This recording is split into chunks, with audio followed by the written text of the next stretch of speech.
Kalau misalkan kalian mendaki Gunung Merapi dan ditawarkan barang, kalian wajib melemparkan salah satu barang kalian yang berharga. Jika kalian tidak merespon dan malah mempermainkan sumber suara dari pasar ini, kalian bisa diculik ke alam gaib. Dianggap kalian menyerahkan roh kalian sebagai alat transaksi. Ih.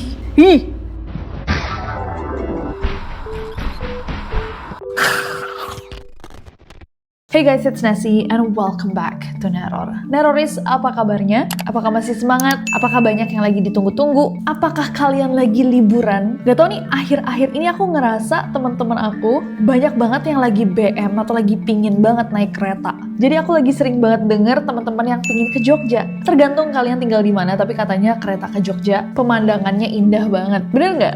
Coba komen di bawah. Dan seperti yang bisa kalian lihat di thumbnail dan judul, hari ini kita akan membahas kota Jogja. Sebelum-sebelumnya kita sudah membahas kota-kota di Indonesia. Ini semua videonya udah banyak banget ya ternyata. Tapi memang salah satu kota yang paling banyak di request di Neror Misteri Indonesia adalah Yogyakarta. Dan hari ini kita akan bersama-sama menjelajahi lorong misteri kota gudeg, kota perjuangan, kota istimewa Yogyakarta. So without any further ado, stop senyum-senyum, cause it's about to go down.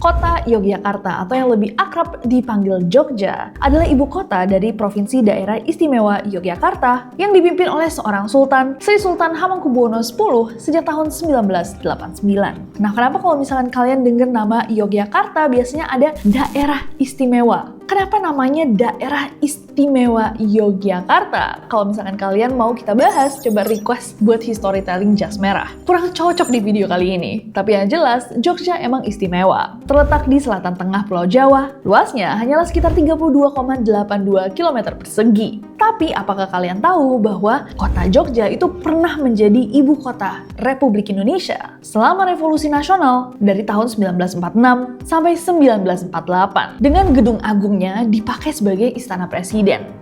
Kayak tadi aku bilang guys, lebih cocok dibahas di storytelling karena menarik banget. Semua pertempuran kemerdekaan itu berpusat di Yogyakarta. Di masa pendudukan Belanda, Jogja itu merupakan salah satu bagian dari Kerajaan Mataram Islam. Tapi kemudian Kerajaan Mataram itu dibagi dua melalui Perjanjian Giyanti tahun 1755. Coba ada yang tahu nggak? Komen di bawah. Satunya jadi Keraton Jogja, yang satunya lagi apa? Jogja juga tentunya terkenal sama kulinerannya kayak gudeg, bakpia patok, sate klata, dan oseng mercon. Kayak masih banyak deh yang lain. Coba guys, komen di bawah makanan Jogja favorit kalian. Dan spesialnya juga, Jogja menjadi rumah atau kota berdirinya salah satu universitas tertua di negeri ini, yaitu Universitas Gadjah Mada, UGM. Universitas Gadjah Mada itu udah ada dari 1949. Siapa coba alumninya?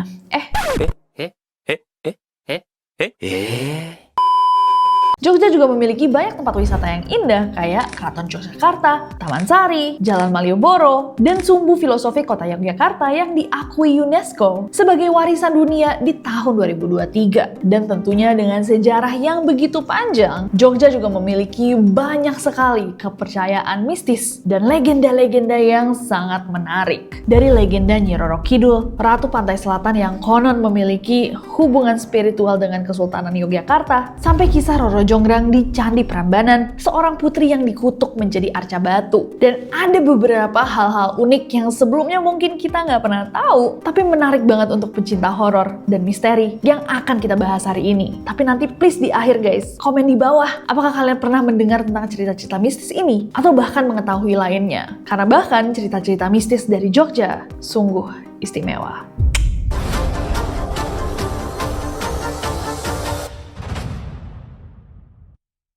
Kita akan mulai dengan tempat-tempat yang dianggap angker di Jogja. Gak jauh dari Tugu Palputih, ikon monumen kebanggaan kota Yogyakarta, terhampar sebuah jembatan tua yang dinamakan Jembatan Gondolayu. Jembatan ini membentang di atas Kali Code dan jadi salah satu tempat nongkrong favorit buat muda-mudi, terutama saat malam hari. Tapi siapa sangka di balik suasananya yang super romantis, ternyata jembatan ini juga menyimpan dua kisah tragis yang diyakini sama warga setempat menjadi bagian dari sejarahnya. Dalam pembangunan jembatan ini ada satu kisah yang diyakini terjadi, kisahnya Ratmi dan Ngatino. Konon jembatan ini tuh dibangun di era 1840-an pada saat Perang Diponegoro masih berlangsung. Nah, awalnya jembatan ini juga merupakan jembatan yang super simple, cuma disusun-susun dari bambu. Tapi seiring waktu karena sering digunakan, konstruksinya diperkuat menggunakan beton. Nah, masyarakat sekitar itu percaya bahwa agar jembatan ini berdiri kokoh, sebuah prosesi tumbal harus dilakukan. Dan yang menjadi tumbal itu dipercaya adalah sepasang suami istri yang baru saja menikah, Ratmi sama Ngatino. Konon mereka ditumbalkan hanya beberapa hari guys setelah mereka menikah. Mereka dijemput paksa oleh para tentara Belanda. Tangan mereka diikat, mulut mereka kemudian mereka berdua dilempar ke dalam lubang fondasi dan hidup-hidup sama batu dan semen yang digunakan untuk membangun jembatan ini. Ini kayak sedikit flashback sama video kita tentang Sydney ya guys. Ingat nggak? Jembatan kota Sydney. Nah, sejak saat itu nama mereka menjadi legenda. Turun-temurun kisahnya diceritakan. Entah apakah ceritanya tuh karangan atau memang benar-benar terjadi. Yang jelas kisah mereka dipercaya asli oleh orang-orang terdahulu. Dan membuat jembatan Gondolayu dipercaya angker. Tapi itu bukan satu-satunya kisah dari jembatan ini. Kalau misalkan ngebahas tentang sisi mistis dari jembatan Gondolayu, ada satu nama yang selalu dibahas. Yu Jiem ini adalah seorang penjual jamu yang kehilangan nyawanya di jembatan Gondolayu di tahun 1915. Katanya suatu malam nih, Yu Jiem itu dicegat oleh 5 pria di jembatan Gondolayu dan mereka memiliki niat yang sangat buruk. Ia kemudian dipaksa untuk berjalan ke tepian kali lalu bersama-sama. Lalu tubuhnya yang sudah tidak bernyawa dilempar ke dalam sungai bersama dengan botol-botol jamunya. Keesokan harinya jasadnya ditemukan oleh warga, tapi sudah dalam kondisi yang sangat mengenaskan. Pakaiannya robek compang-camping dan terlihat bahwa di akhir hidupnya dia melewati waktu yang sangat-sangat berat. Nah, katanya guys, konon sejak hari itu jasadnya ditemukan, warga sering melihat adanya seorang perempuan berjalan di sekitar jembatan, berpakaian seperti seorang penjual jamu, rambutnya aut-autan, wajahnya terlihat sedih dan pakaiannya terkoyak. Ia selalu berjalan sangat perlahan, kadang hanya dia menunduk di sisi jembatan, dan katanya sosoknya yang sangat sedih inilah yang sering membisikkan orang yang sedang mengalami hidup yang sulit untuk mengakhiri hidupnya. Jadi mungkin karena dia marah banget dan tidak pernah mendapatkan keadilan, dia membawa kesedihan itu untuk dibagikan juga sama orang-orang yang sudah tidak mau hidup dengan mengatakan bahwa memang tidak ada arti dari hidup itu. Konon orang-orang yang berhasil diselamatkan setelah melakukan aksi untuk mengakhiri hidupnya mengatakan bahwa mereka sempat mendapatkan bisikan untuk loncat dari jembatan. Bahkan katanya beberapa bilang saat mereka meloncat mereka melihat ada bayangan aneh dari belakang mereka yang mereka percaya mendorong mereka agar jatuh. Serem dan sedih banget. Mostly serem. Gimana menurut kalian? Coba komen di bawah. Next ada Bang Goib. Siapanya Bang Toib nih? Bang Goib, Bang Goib. Bang Romi. Siapa Bang Roni? Ada lagi Bang Roni. Ada Bang Jali, ada Bang Roni, ada Bang Toib.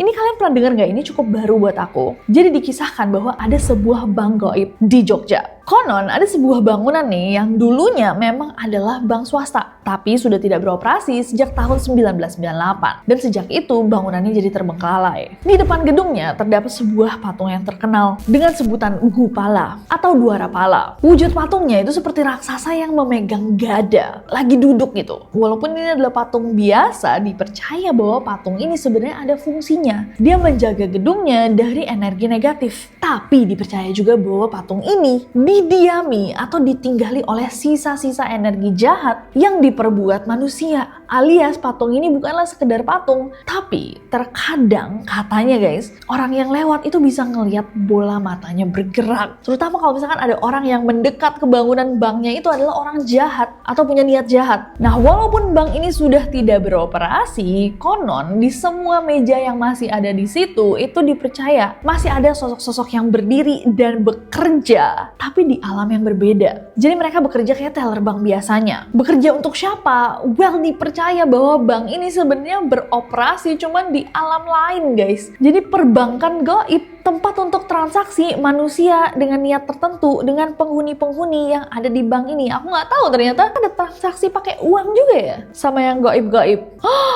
Oh, ternyata nggak harus uang, guys. Terkadang transaksinya itu yang menggunakan tumbal, sajian, dan lainnya. Kemudian tumbal-tumbalnya itu akan diikat korinnya dengan bangunan tersebut. Dan ini semua terjadi secara kasat mata. Makanya gedung bekas bank ini dipercaya merupakan salah satu bangunan terangker di Yogyakarta. Wah. Oh my god, we can totally make a tour. Seru ya untuk datengin tempat-tempat horor ini. Next ada rumah kantil. Di kota-kota gede Yogyakarta ada sebuah kawasan tua yang masih menyimpan jejak kejayaan masa lalu Yogyakarta di dalam sebuah bangunan yang kalau dilihat dari luar, guys, terlihat biasa aja. Nggak banyak hiasan yang mencolok, hanya sepasang daun pintu lapuk di sisi utara Jalan Monturakan, sekitar 230 meter dari pasar kota gede. Warga menyebutnya dengan nama Omah Kantil atau Rumah Kantil. Dan tempat ini terkenal karena cerita mistisnya. Ada dua versi cerita nih, guys, kenapa rumah ini dipanggil Rumah Kantil. Yang pertama adalah karena katanya ada pohon kantil atau cempaka putih besar yang dikeramatkan warga di dekat rumah itu. Tapi versi kedua itu lebih... Jadi ada sebuah cerita bahwa rumah kantil ini dulu tuh dimiliki oleh seorang saudagar batik yang jualan batik dan dia tuh kaya raya, namanya Karto Jalal. Atau dikenal juga dengan nama Karto Kantil. Nah tapi karena usaha kain batiknya nih merosot, keluarga Kantil lama-lama kehilangan segalanya, termasuk rumah ini. Dan setelah rumah tersebut kosong, mulai muncul, guys, cerita-cerita mistis yang berseliweran di telinga warga sekitar. Mulai dari sebuah lumpang batu hitam yang mengeluarkan air yang dipercaya bisa menyembuhkan orang, sampai sosok yang menjaga rumah tersebut yang dipercaya bernama Barowo. Barowo ini adalah sosok kasat mata yang menyapa siapapun yang melewati rumah ini. Konon katanya Barowo ini tidak akan mengganggu kalau misalkan kalian juga tidak mengganggu. Jadi kalau misalkan orang-orang tahu aturannya dan mengikuti aturannya, dia juga nggak akan iseng. Tapi kalau misalkan ada yang datang tanpa permisi, kurang ajar, kayak pernah nih ada satu rombongan turis datang ke rumah kantil tanpa permisi. Mereka tiba-tiba satu grup, guys, blak, pingsan. Dan pas sadar, mereka ngeliat tubuhnya tuh udah dipenuhi sama bekas cakaran kayak dari binatang. Tapi nggak tahu binatangnya apa, karena di dalam rumah juga mereka nggak tahu ketemu sama binatang apa. Nah tadinya cerita ini cuma diketahui sama warga kota gede, guys. Tapi lama-lama ceritanya mulai menyebar. Bahkan Barowo sempet debut, guys, di acara uji nyali. Dimana seorang peserta uji nyali itu kerasukan sosok bernama Barowo. Dan tim dunia lain mencoba untuk berkomunikasi sama dia.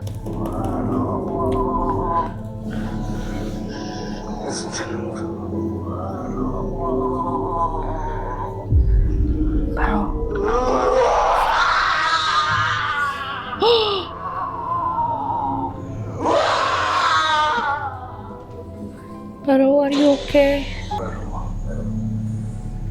Ngapa kowe sing kene? Iki omahku.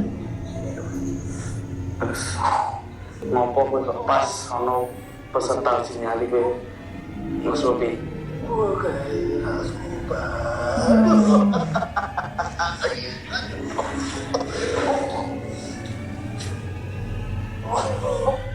Tuh kan, baru nggak suka sama orang nggak sopan ya, yang punya manner. Dia cuma merasuki untuk bilang bahwa dia nggak suka sama orang-orang nggak sopan. I'm with Barowo. Setelah difitur di uji nyali, akhirnya orang-orang jadi tambah tahu tentang rumah kantil. Bahkan banyak orang yang datang, guys, cuman untuk mendatangi rumah kantil. Mereka menyewa bus-bus wisata dan berbondong-bondong datang ke rumah kantil. Seru banget wisata misteri.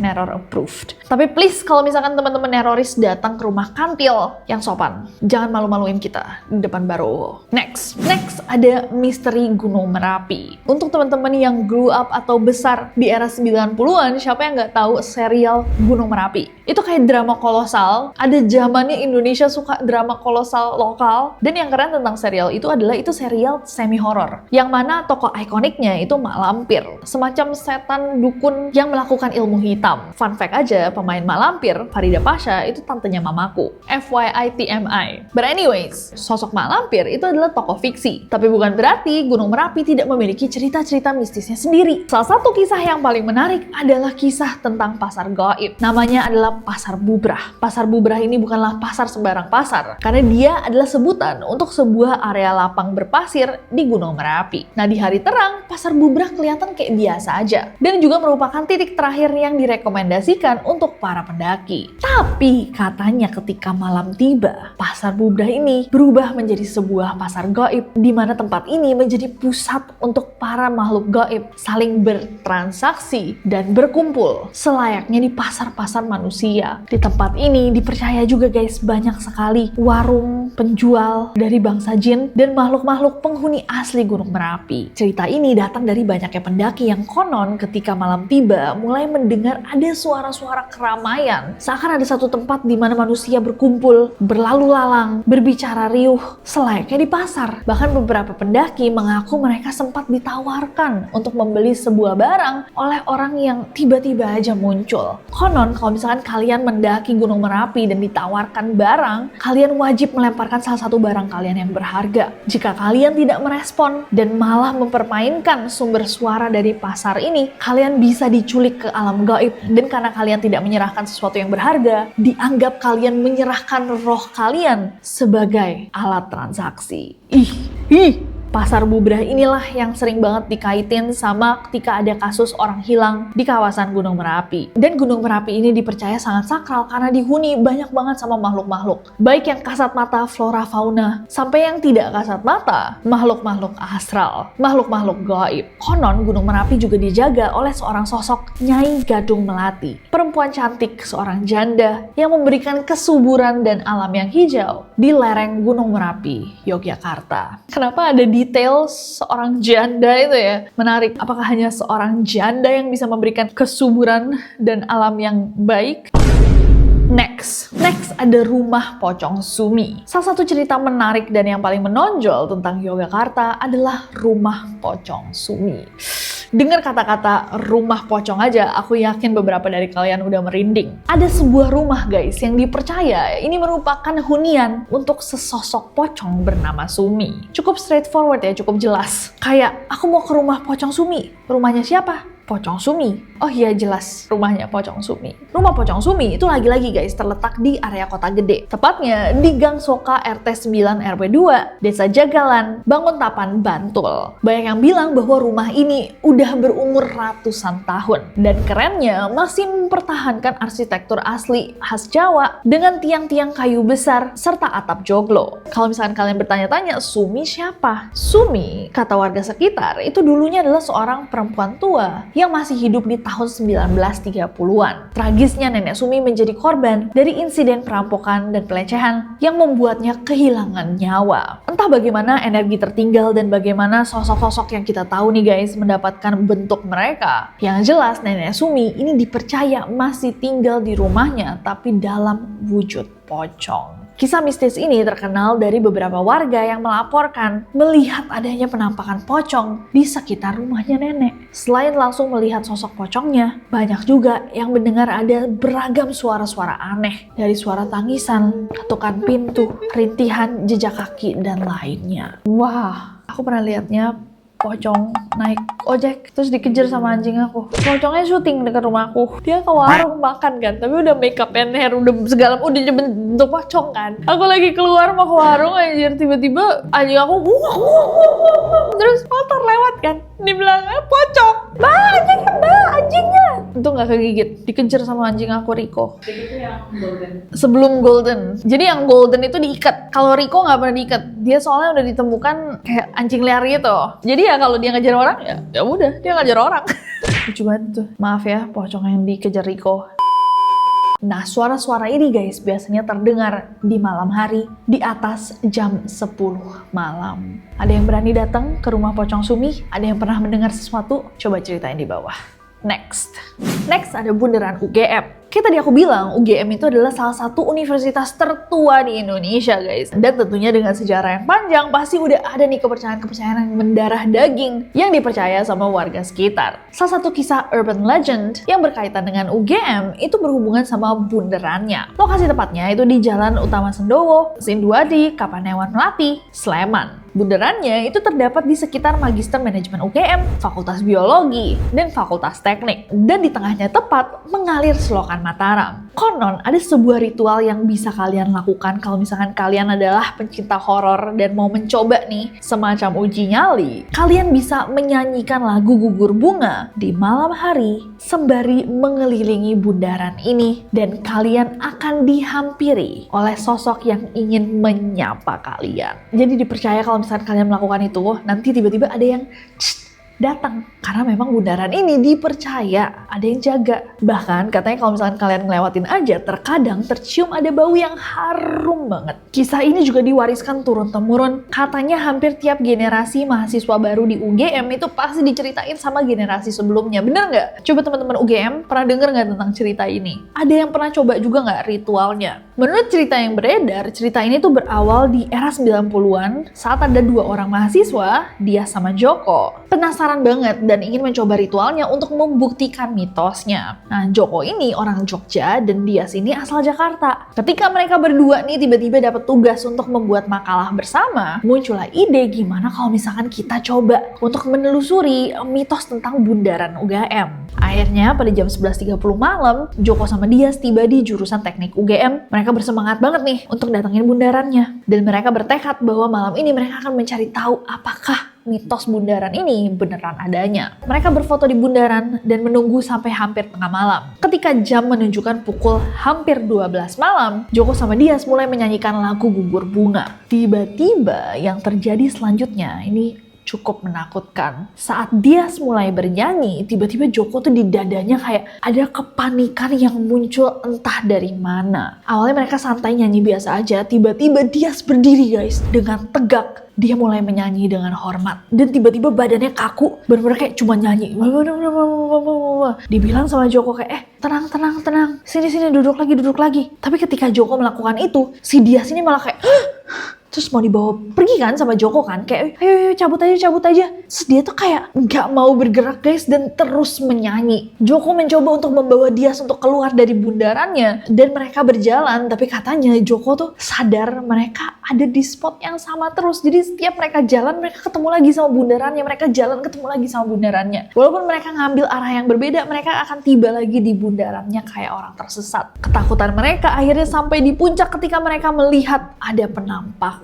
Hantu dengan wujud orang compang-camping, terlihat seperti orang-orang korban penjajahan dengan bagian-bagian tubuh yang sudah tidak utuh, ada yang kepalanya nggak ada, tangannya terpegang dan lain-lainnya. Itu semuanya muncul guys. Dipercaya bahwa hantu-hantu ini adalah mereka yang merupakan korban penjajahan. Kedua mahasiswa itu walaupun akhirnya berhasil keluar dari bundaran, katanya trauma luar biasa. Apakah benar ini pernah terjadi? Apakah ada yang tahu apa yang terjadi sama Dias dan Joko? Apakah itu nama asli? Mungkinkah disamarkan? Serem banget gak sih? Apa yang akan kalian lakukan kalau kalian Dias dan Joko? Coba guys, komen di bawah. Next, Rumah Kentang Kota Baru. Rumah Kentang di Yogyakarta itu terletak di Kota Baru guys. Tepatnya di seberang SMA Stella Dusa 1. Dan kayak cerita rumah-rumah kentang lainnya, ini adalah sebuah rumah yang mengeluarkan aroma kentang rebus di waktu-waktu tertentu. Warga setempat meyakini bahwa keangkeran rumah ini bukan berasal dari arwah penasaran, melainkan ada satu sosok genderuwo yang menetap di sana. Dan kalau misalkan tercium nih bau kentangnya, berarti sang genderuwo itu lagi ada di situ.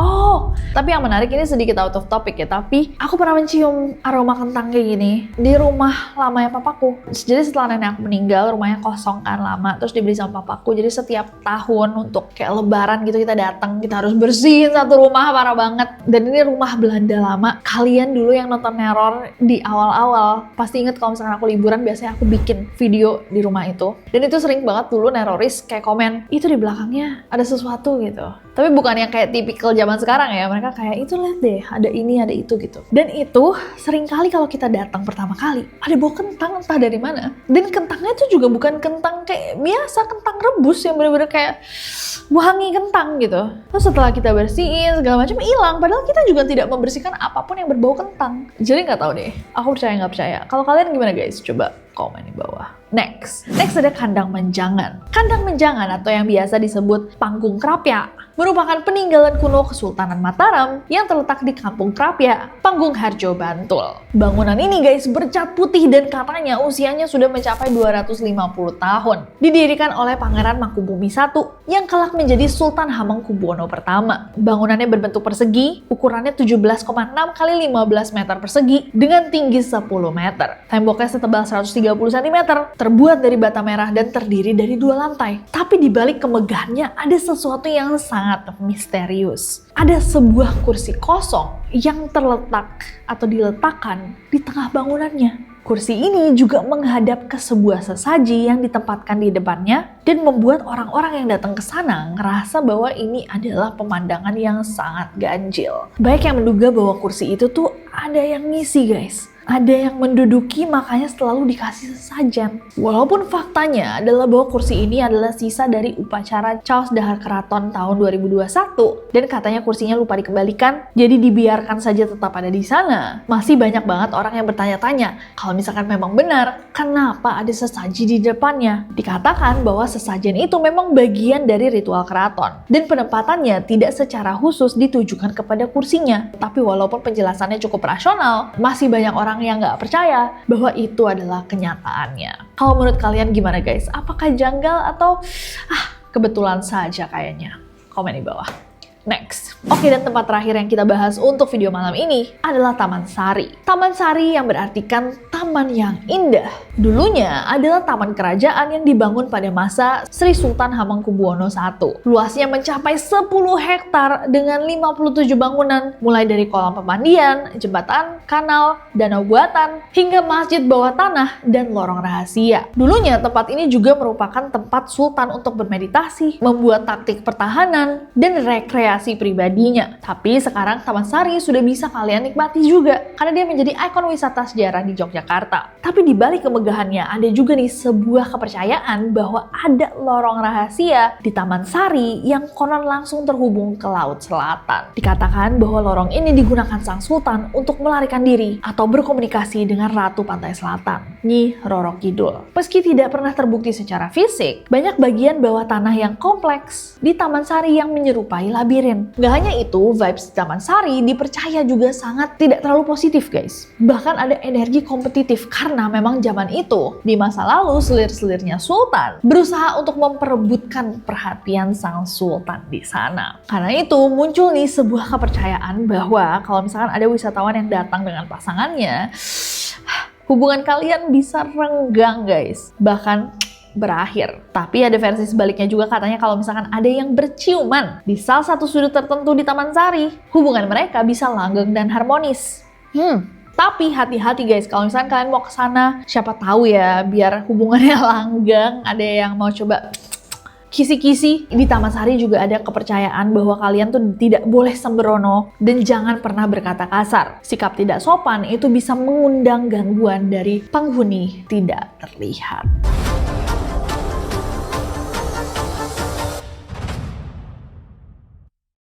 Itulah tadi tempat-tempat horor di Yogyakarta. Sebenarnya ada kepercayaan horor lainnya, kayak misalkan salah satu yang menarik itu adalah kereta kencana yang ada di keraton, Kanjeng Nyai Jimat. Itu menarik banget juga guys, karena warga keraton dan para abdi dalam bercerita bahwa mereka terkadang mendengar ada suara roda kayu yang berderit dari tempat penyimpanan kereta ini. Padahal gak ada satu tangan pun yang menyentuhnya. Kereta kencana Kanjeng Nyai Jimat ini memang sebuah kendaraan sakral yang cuma keluar untuk momen-momen tertentu, kayak upacara pernikahan raja atau ritual tertentu. Dan selain itu, dia tuh dijaga, diberikan sesaji dan didoakan juga. Jadi kalau misalkan di keraton, nggak tahu kalian udah pernah datang atau enggak, Keraton Solo, Keraton Yogyakarta, memang ada barang-barang yang dipercaya semacam hidup gitu guys. Mungkin kereta kencana ini salah satunya. Konon pada malam-malam tertentu juga, terutama kalau misalkan lagi ada peristiwa besar atau tamu tak kasat mata datang, kereta ini bisa bergerak sendiri. Beberapa pengunjung keraton mengaku bahwa mereka pernah melihat ada sosok perempuan berselendang hijau yang duduk di dalam keretanya. Siapakah sosok tersebut? Yes, banyak yang mengira bahwa itu adalah sosok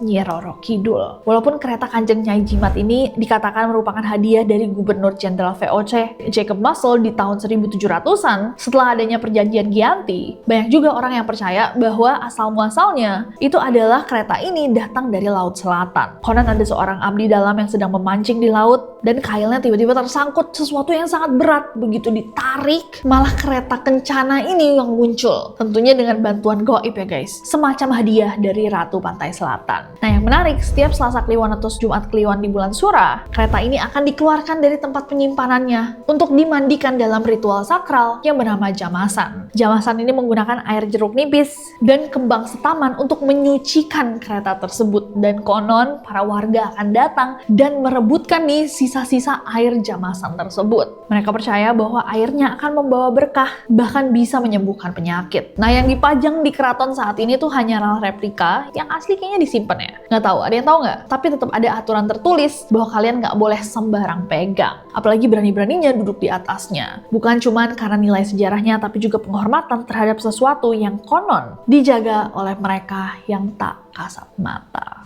Itulah tadi kelana misteri kita ke Jogja. Gimana menurut kalian guys? Coba komen di bawah Neroris. Ada yang dari Jogja nggak? Ada nggak tempat-tempat yang aku miss, yang mestinya masuk ke dalam video ini? Biasanya locals know best. Coba aku tungguin komentar kalian di bawah. Dan kota apa lagi yang harus kita datangi dan kunjungi bersama? Boleh request di bawah. Dan buat semua yang mau ke Jogja during this holiday season selama libur Nataru, have fun. Aku jelas sekali. Ih, apa aku ke Jogja juga ya? Seru sih. We'll see. Yang nggak kemana-mana juga nggak apa-apa, aku akan tetap menemani kalian bersama Neror, Generasi Historytelling. Jadi jangan lupa subscribe karena aku gak sabar untuk ketemu kalian lagi. Bye-bye, happy holidays.